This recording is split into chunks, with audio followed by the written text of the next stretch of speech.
నీవు ఆయన చేతిలో ఉన్నావా, జారిపోయావా? ఎన్నోసార్లు నా ప్రభు నిన్ను పిలుస్తున్నాడు, నా చేతి నీడలోకి రా. కోడి తన రెక్కల క్రింద పిల్లల్ని దాచాలనుకున్నట్లుగా నా రెక్కల క్రింద నిన్ను దాచాలనుకున్నాను. ఎరుపెక్కిన శత్రువు కనుదృష్టి నీ మీద పడకూడదని దాచాలనుకున్నాను. ఎందుకు ప్రభువుకు దూరం అవుతున్నావు? ఎందుకు ప్రభువుకు దూరం అవుతున్నావు? ఆయన చేతి నీడలోకి వచ్చేసి యెహోవా నామం బలమైన దుర్గం, నీతిమంతుడు పరిగెట్టుకుంటూ వెళ్ళి అందులో సురక్షితముగా ఉంటాడట.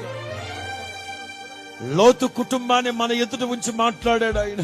మిమ్మల్ని రక్షింప నేరకుడునట్లు నా హస్తము కొరచైందా?